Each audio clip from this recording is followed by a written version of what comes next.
What's up, everybody? Welcome to another edition of Real Spit from a Gangsta Gone Legit. Today, we got part 2 of Jevon White, a.k.a. Bigga. What's up, brother? What's up, man? How you, man? Good, man. Good, Thanks man. for coming back so soon and knocking this part 2 out, man. Thanks for having me again, man. Oh, I appreciate it. I really appreciate you, man. Your part 1 was an excellent story, man. A lot of people talked about it, inboxed, and they were looking forward to hearing more. They want to know where where that story went. So that's what we're gonna do today. We're gonna give them that. All right. So in part 1, we're gonna do a little recap right quick. For those who may not have seen it yet, in part 1 we were talking about we're gonna call it the Bigga story. So Bigga was a part of the Notorious Poison Clan drug gang. Got to call it what it is.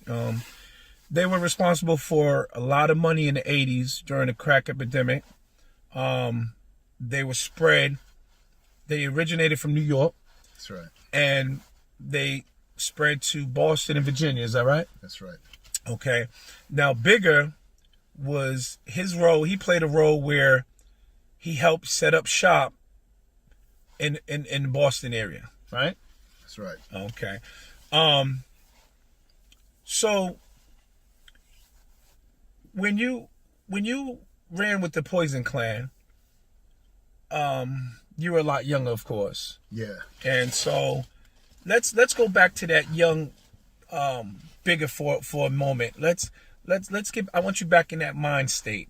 At that time, how did you look at life? Like, did you care if you lived or died? Did you what was your mentality back then? Because I want to definitely, when we're in part 2, I want to take it to how you've changed and where you are today. So back then, bring us back for a moment and let us know what was the mind state? Back then, I would say I was out there, wild boy, can't sit still, always on the street. You know what I'm saying? I remember my mother used to say to me, I don't understand you. You got the brains to go to school and do your work like the best of them, but all you want to do is run the streets. That's all I wanted to do. Never at home, you know what I mean? Just, no one could talk to me. No one could talk to me. So you was a hothead. Hothead. You know what I'm saying? Just out there, man. Just into this, into that. Just wild, man. And it wasn't even, it was just dumb shit we was doing, you know what I'm saying? For lack of a better word, man. Just foolishness we was doing, you know what I'm saying? So, looking back at myself, I'm not proud of my old self at all. At all. Because if you remember in the last conversation we had, you asked me if I could have did it all over again, would I? Absolutely. Okay. Absolutely. So now we're talking to a Bigga who, this is at least 30 years older, wiser. Yeah. A lot more knowledge. Yeah. Was it worth it? Was the lifestyle that you had in the 80s when you were selling all those drugs and causing all the violence that you all were causing, was it worth it? No. Absolutely not. It was a waste of time, a waste of just right now sometimes when I look back and I be like, yo, if I didn't go to the streets and I stayed straight in school, where would I be today? I'd probably be a physicist or something, man. You know what I'm saying? Right. A banker or something. You know what I mean? Something like that. You know what I'm saying? Or some sort of a lawyer or something. But because we're not stupid people, man. We got the brains to do the schoolwork, but we just wanted to run the streets. And looking back, man, we wasted a lot of time, man. Wasted a lot of years, man. Okay. Yeah. So let's not look back no further. We talked about it in part 1. So anyone who wants to know what Bigga did as far as when he ran with the Poison Clan, which was a notorious drug gang out of New York, you have to check part 1 for that. Because this is part 2 where we're going to talk about where you are now? Where are you today, brother? Well, right now I'm focused, really focused. Okay. And ever since I left all that alone, all that street stuff, man, and trying to stay focused and what I'm saying, walking what I call the straight and narrow path. You know what I mean? Trying my best to stay out of trouble. I don't even associate with certain people like who I used to associate with. Right now I'm doing positive stuff. I'm doing real estate. You know that. You've seen that stuff. I've concert promotion. I'm doing that.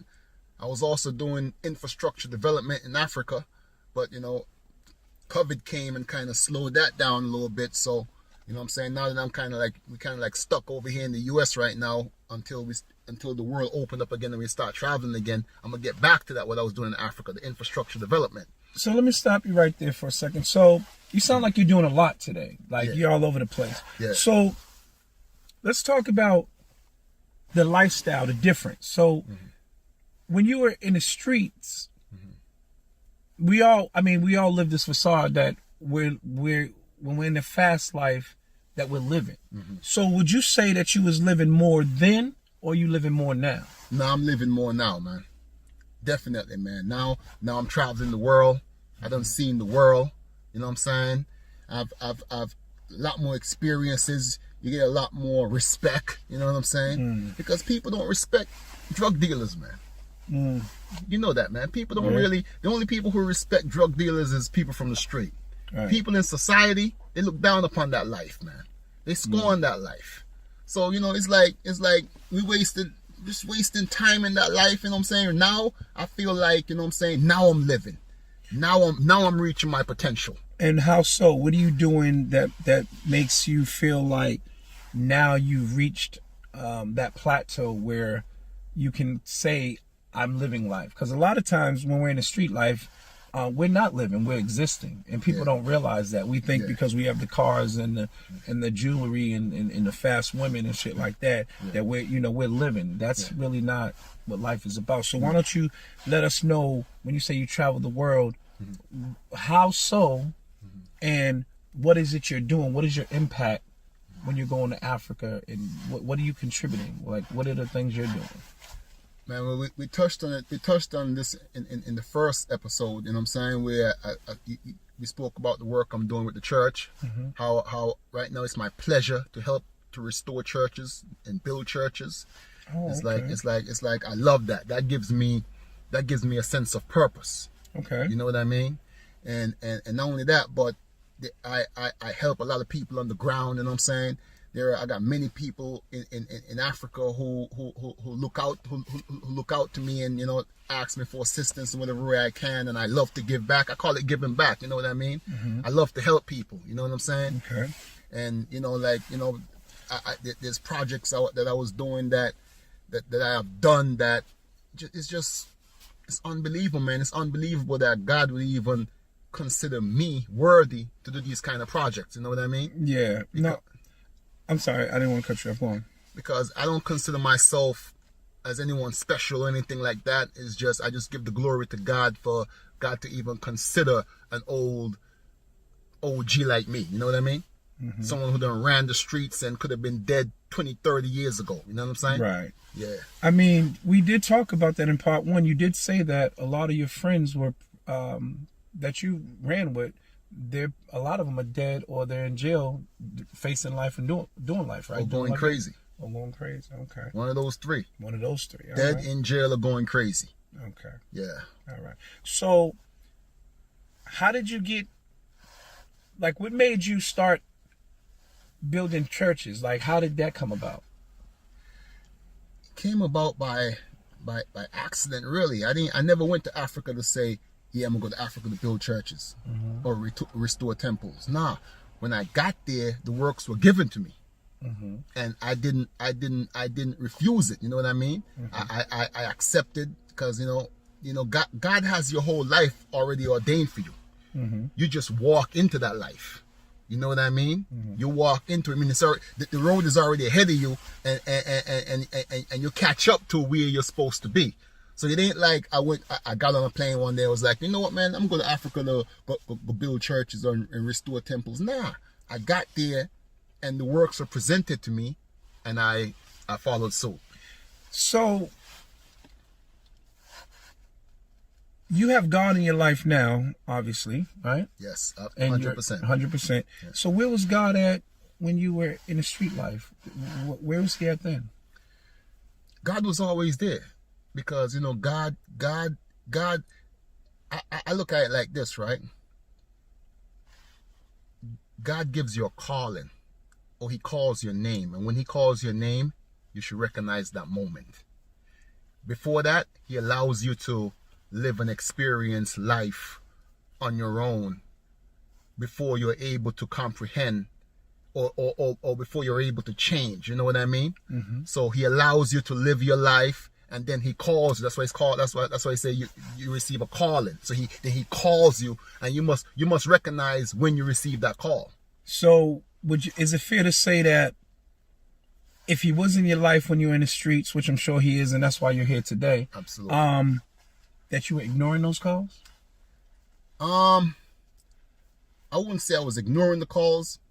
I would say that I wasn't ready for the call, or the call didn't come. I like that. That makes a lot of sense. Yeah. The call didn't come at that time. The call, like, you get the call when you're supposed to receive the call. You know what I mean? Yes, I do. Yeah. Yeah. Well, that's a good one. Yeah. Okay. So now that you have the call, what is your purpose today? You now know that you have a purpose in life. So what would you say your purpose is? Take your time with that one. That's a real good question, I would say my purpose is not only to serve God, but to serve my people. Yeah.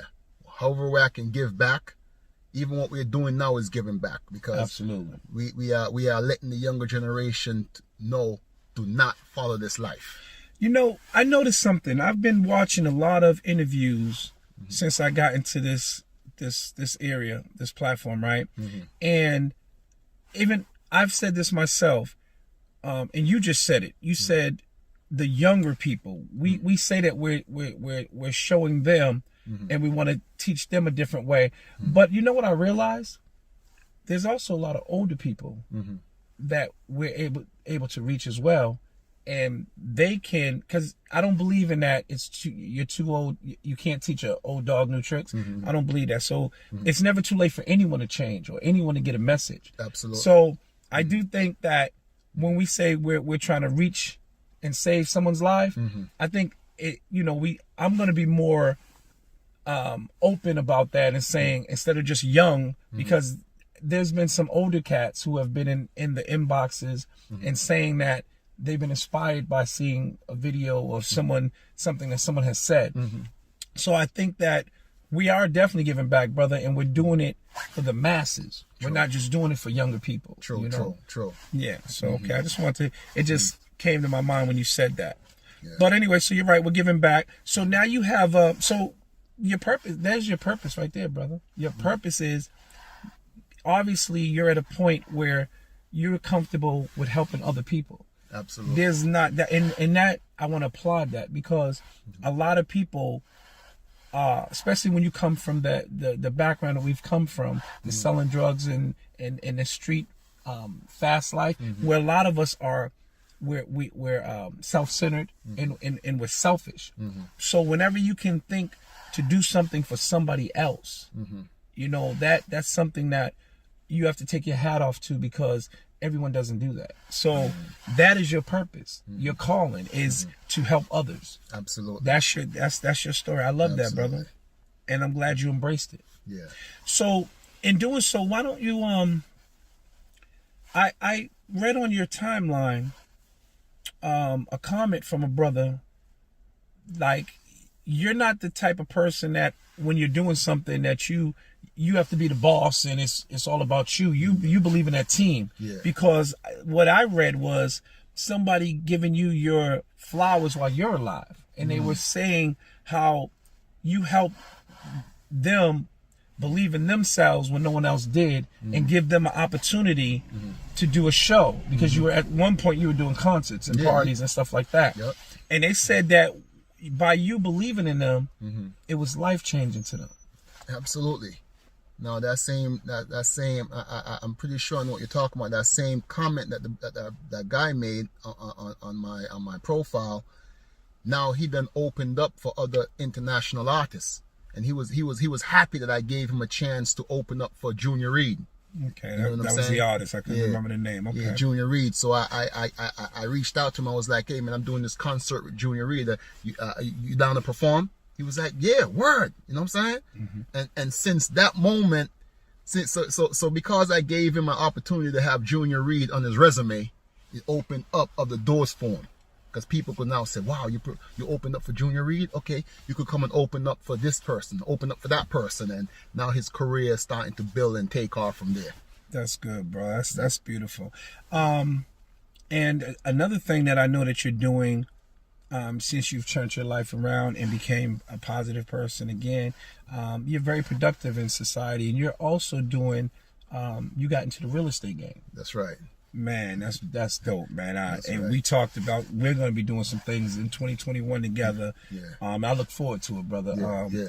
Yeah. I'm going to tell you your vibe, man, and I want the people out there to know, like, this brother's genuine. He definitely, when he says that he loves to give back, he loves to help people, he's not bullshit, and it's not for no likes, it's not to appear to be bigger than he is, and none of that. And I say that because I know for a fact he's given me some knowledge and some wisdom that for 2021 we're getting ready to make some things happen with this real estate. And the proof is in the pudding. Like, he showed me, the bank accounts, basically. He showed me, the checks that are getting dropped in those accounts. So I look forward to that. But what I do want, and he's he also showed me, man, that when he says he keeps it real and comes from the heart, that's real.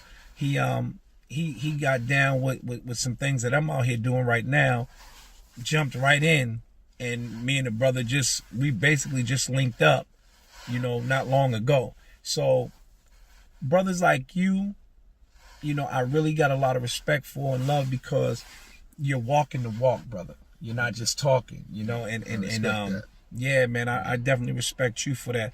And I want to definitely tell you, man, to keep on keeping on, because you're on the right path. You've done a 360. Like, I was talking to some people about the Poison Clan business, bro. And after our last interview, and then I've done a little bit more digging myself, and that was a group that was not to be fucked with. It was they were doing, a very violent group, very, very violent. And I don't think people may not still understand, even if they didn't see, that derives from the Shower Posse. I know if you may not have heard of Poison Clan, then you heard of the Shower Posse, and that was another group that was a Jamaican gang, and they were notorious in the streets in the 80s, definitely notorious. So to see you transform, brother, from that lifestyle and become the man that you have become, where you are putting others first, and you're helping to build churches in countries that need it most. Again, can't do nothing but salute that, brother. You understand? Respect. Definitely respect. So what is it that you're doing? When I say what are you doing today, so you're doing the real estate. Other than that, what are you doing as far as with the church goes? Are you going to become a minister, or are you, like, is your ministry just your story, or like let us know a little bit more about that. How deep are you into the church move? Like, what's up with that? Well, I'm definitely a man of God. All right. As far as becoming a minister or a preacher, I don't really see that in my forecast. Like say, I got a church down here at the corner of such and such. And I don't really see that. I just see that I'm a man of the word. I'm a man who loves to share the word, and I love to do things for God and for and for people of God. It's my when I say it's my pleasure, my absolute pleasure to, even right now, I'm about to repair another church right now. Where's that at? In Ethiopia again. Ethiopia. And you know, just 2 days ago, my guy, he went and took pictures and showed me. I'm gonna show you those pictures when I'm done. He went to that church and took pictures and showed me, okay, this is what we gotta do. We gotta fix this crack. We have to probably dig the foundation again and outlay it, and so we're gonna do some work there again, because this is my joy to give back to the Lord. You know what I'm saying? Mm-hmm. And I want people to understand. And I'm about to say something that's real important. And I want people to understand, like God is an Indian giver. Like you might wonder, damn, how could you say God is an Indian giver? Well, that's exactly what it is. God is, and I'm gonna explain. God is an Indian giver, where God will give you something. God will give you gold. God will give you money, wealth, whatever, and come back for some of it. God will come right back for some of it. Like, young man, I need some of that bread to go over here and do this for me, do that for me. And you got to recognize when God comes calling for his bread, because it's his bread, you know, he gave it to you. You know, people say, oh, thank God for this, thank God for that. Okay, then thank God for that bread you got. Because when you're grateful to God, he gives you more and more and more. When you're ungrateful, you receive less and less and less. Now let me explain God being a Indian giver. God can be an Indian giver all he wants. You want to know why? No, tell me. Because God is the gift that keeps on giving. God is the gift that keeps on giving. So he could be an Indian giver all he wants. And he tests you. Like, I don't know if you know the story in the Bible of Abraham had his son Isaac. And God told Abraham to sacrifice Isaac. And Isaac did not hesitate. Why? Because Abraham knew that God can give him 20 more Isaacs. You see what I'm saying? It was a test. So let me ask you this. You see what I'm saying? Somebody who knows you Yeah. from your days in the street, Yeah. and knows you today, Yeah. right? Now, do they look at you as a hypocrite? Because now you're so much, because first of all, you're dealing poison when you're in the street, right? Yeah. And you're helping kill our people and all that. But now you're saving them. You see where I'm going? So some people could look at it like... foolish people, stupid people, the wise people will look at it like he has changed. Exactly. He's made positive changes. Exactly. And that's exactly what this format is about. This platform is about change. That's all Gangsta Gone Legit is representing, brother. It just represents change. And you definitely are the epitome of a Gangsta Gone Legit. Respect for that. Yes, man. definitely, brother. Definitely. But there's a flip side to that question you just asked me. Let me hear. There are those today who know me today who don't know the old Bigga. They don't know nothing about Poison Clan and all of that. I noticed that on your social media. If you was to go tell them that Bigga used to do this and Bigga used to do that, they'll be like, nah, you're lying. Right. They'll tell you straight up you're lying. They won't believe you, because I've become such a positive person. I believe it. I was on your social media trying to find like some of maybe your old pictures or you know, that life. That life. I don't celebrate that life. Right, it's not on there. No, I don't celebrate that. That's a beautiful thing. So when you changed, you really let everything go, and you became this new person. Absolutely. That's beautiful, brother. That's Absolutely. beautiful. That's how we need to learn to move. I don't glory in that old life. Right. That old life gave me a lot of pain and heartache, and to see my loved ones, dudes that were close to me. I'm talking about dudes I used to live with, dudes we used to share a spliff. Like, all them dudes is dead. Not just, I'm not talking about dudes in passing. Like, I'm talking about dudes we all used to live in the same house. We all used to run together every day. We used to do all the same things together every day. I survived all that only by the grace of God. So was it that pain that really made you say, this is it, I'm off this? Remember from my last interview, I said when my cousin got killed by my man, by one of our boys. Yeah, it was like, this is shady business, man. This game is dirty. You know what I'm saying? And not just him again, man. A lot of my other friends I call it fratricide. You know, fratricide means brothers killing brothers. It's too much of that. It's too much of that. Envy and jealousy are the same dudes you run with. They end up wanting to take you out, man. It's crazy. And you know what? Sometimes it'd be for the dumbest reason. Absolutely. It'd be for the stupidest reason. Yeah. And that's what jealousy does. It has a real ignorant face to it. You don't have a real reason to not want better for your brother. You don't know how to accept that he's doing something positive, something good. So you're trying to take away from that, and you're smiling in his face. That's the worst type of person, man. And you know what though? Those kind of people who do stuff like that, they get cursed by God. You can't escape that. You can't bring positivity into your life by being a dirtbag. Nah, you're gonna face the wrath of God, man. You will never rise. You'll suffer. And you know, it's a lot of dudes today. Those who like they suffering and they, you know, like you might meet a dude who be like, yo, that dude back in the day, he was this and he was that. But look at him now. He a crackhead. He a dope fiend. Yeah, because their sins are catching up to them. Yeah. You believe that? Absolutely. Karma is real. Absolutely. You can't escape it. Catches up to you eventually. So you think you escaped your karma by changing your life? I would say knocking on heaven's door has allowed me to make peace with my conscience, and has allowed me to elevate and grow, and has allowed God to look over my sins. Okay. Yeah. Okay. Yeah. So what does Bigga today, who's definitely a changed man, what does he tell a younger Bigga? Don't get into this path, this street life business. Stay far from it. Especially if you're intelligent, because a lot of brothers in the hood, they're intelligent brothers. You know that. Absolutely. High IQs. You know that.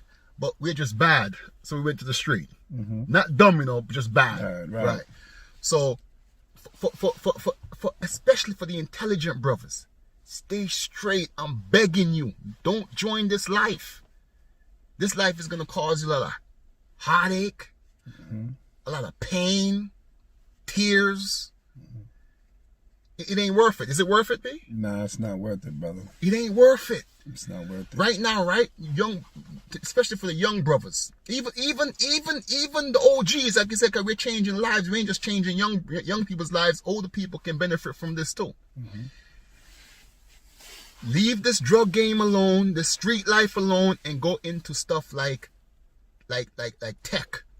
You know what I'm saying? Tech, real estate, you know, but stuff like that. You know what I'm saying? Right now, a young brother in the hood can create an app and be a millionaire tomorrow. Right. From an app. Right. That's the kind of stuff that brothers should be focusing on. Right. You know what I'm saying? Instead of killing each other. Instead of killing each other and talk about I want to be the next Rick Ross or the next Big Meech or the, you know what I'm saying? Nah, man. Stay straight, man. Stay straight and go to school and do your schoolwork. It's not corny. It's not corny to be that dude who is going home with a book bag full of books. You know what I'm saying? Right. You know, remember, you know what I used to do when I was in high school, man, because, and it's crazy, man. It's crazy when you reminisce about the foolishness. It's like, okay, so I was the youngest out of my crew, right? And, you know, like, so used to have my boys come pick me up from school because they already got their license and cars and I wasn't even driving yet. So right. This dude would come pick me up on Monday. My other man. What school's this? When I went to Latin. Okay. Yeah. And you know, even when I got kicked out of Latin and I was going to JP High, the same thing. You know what I'm saying? But it started at Latin. You know what I mean? So you know, so you know what I used to do? Because I felt like I was too cool to be that kid going home with a backpack full of books. You know what I used to do? What's that? When they give out books at the beginning of the school year, I would steal one set of books, leave those books in my locker, and have another set at home that I kept at home so I never had to go back and forth with books. Because I was too cool to be that dude with a big backpack. Nah, I remember. I can relate to that, bro. You know what I'm saying? Yeah. But ain't that dumb though? Yeah. Look at the rationale behind that. Right. dumb, man. Foolishness, man. Yo, listen, don't be scared to be that kid who is in the library after school. Don't. Even sports, man. Me and one of my boys was talking about the other day. You know, I played not one sport in school. Did you? I played basketball. I ain't played not one sport, man. Yeah. Not one. Yeah. And I was because I felt like I ain't got time for this shit. Yeah, I thought it was too cool. I'm going to the block, man. Yeah. You know what I'm saying? I get it. Like foolishness, man. So just please, man. I just want to end this by saying, you know what I'm saying, to answer my P's question. Please stay straight and do your schoolwork. Society would appreciate you for it. Some of you guys could be the next Elon Musk. Some of you guys could be the next Jeff Bezos. You know what I'm saying? Just stay straight and do your work and stay positive, and all will go well with you. Okay, so that message applies to the brothers who are younger, and they're still in school. But what about we got brothers who are in their 20s and early 30s that are still out here banging and shooting each other and stuff like that. So, you know, the school thing, staying straight, that's a little different approach. So, what is your direct message to them?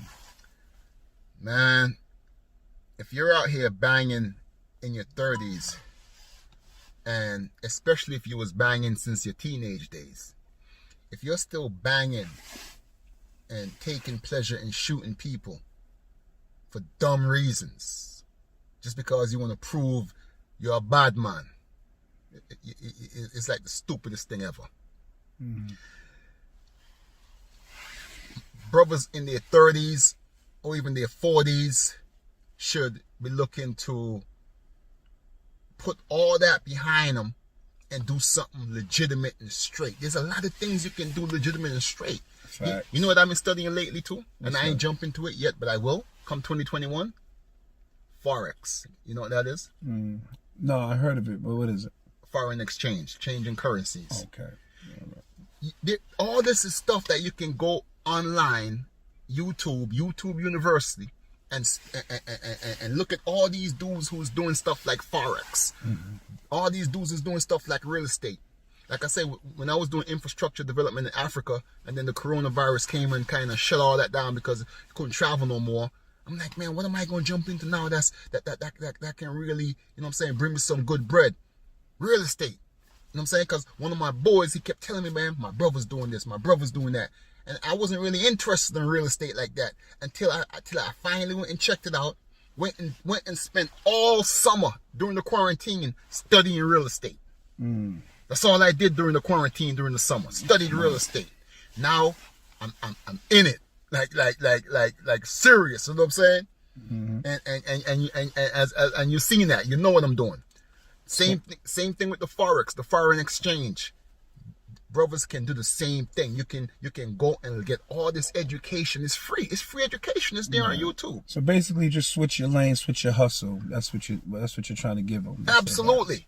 And you can have more than one hustle. Absolutely. Like the real estate right now, I'm running with that, and I'm about to jump into the Forex come 2021 because I see there's a serious money making opportunity there. You're exchange, you're betting the US dollar against the British pound, or you're betting the euro against the Japanese yen. You can't just jump in like a chicken with your head cut off. Right. You gotta get your knowledge up and jump in. So that's what I'm doing with the Forex. I'm building my knowledge right now. I'm about to jump into that head first. That's what's up. Yeah. Well, listen, man, I appreciate you coming back and doing this part 2, man. It was very enlightening, and I'm glad that you were able to share, you know, from the streets to where you are today on a positive lifestyle.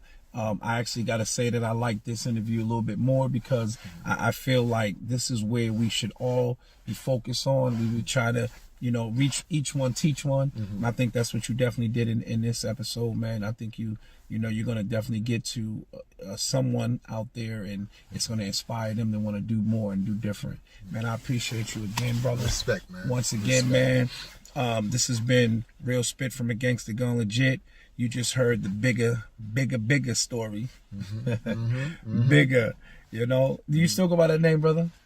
Or you rather be called people know me as Siddiqui. People know me as Jevon. Jevon, okay. Yeah, you know what I'm saying. But Bigga is that you gotta really know me from the '80s to call me Bigga. Okay, cool. Yeah. So then I'm gonna call you Jevon. Then Jevon, it's all good. my pleasure, brother. Thank All you, right, man. peace, Thank you. man.